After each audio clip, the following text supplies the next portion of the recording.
Hello, I recently found some interesting Mandela Effect residue while reading Ready Player One by Ernest Cline.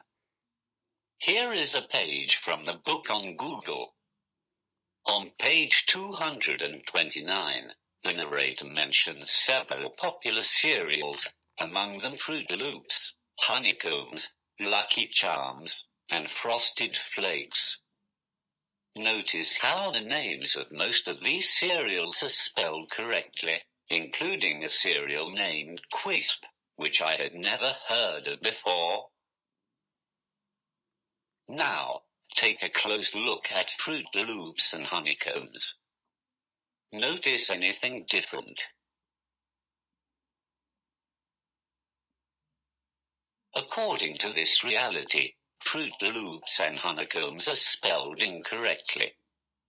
Fruit should be spelled F-R-O-T, and honeycombs should be spelled without the S.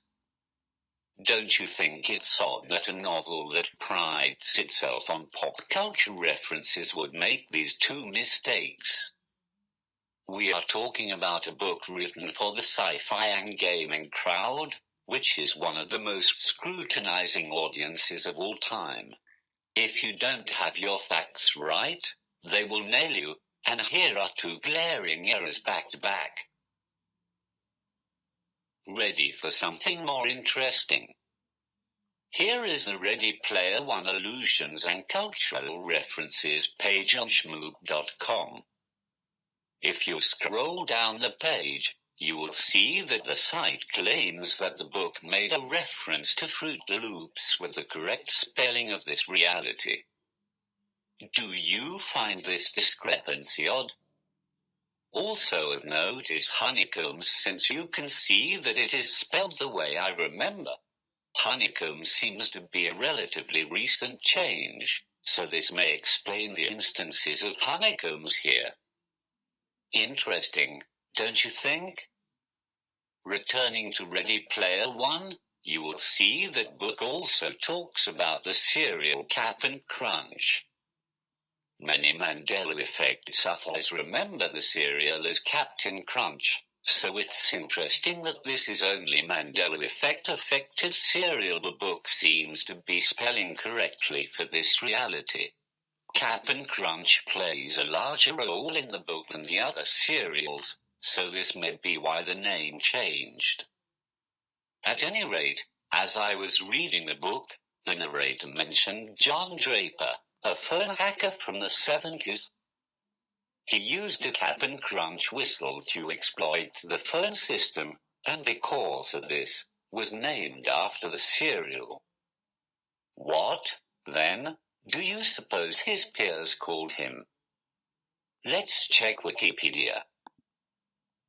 As you can see, John Draper was nicknamed Captain Crunch, not Cap'n Crunch as the cereal is known today. So you can add that to the ever-increasing list of Mandela Effect discrepancies. But if that wasn't enough, here's more. Look at this screenshot of the character Joey from Friends. You will notice that the box in front of him is designed to resemble a Cap'n Crunch box, but instead of Captain Crunch, you can see that the box says, "Love that crunch." Television shows will often make these products that appear to be the real thing but are not.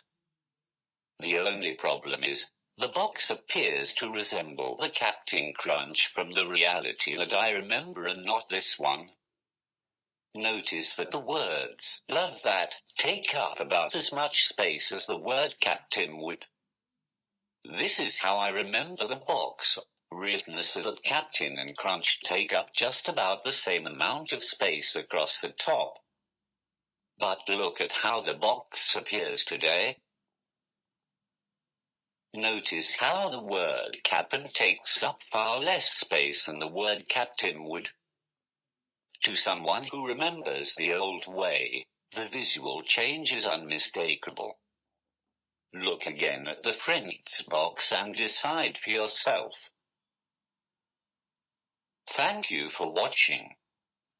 If you have any thoughts, let me know in the comments.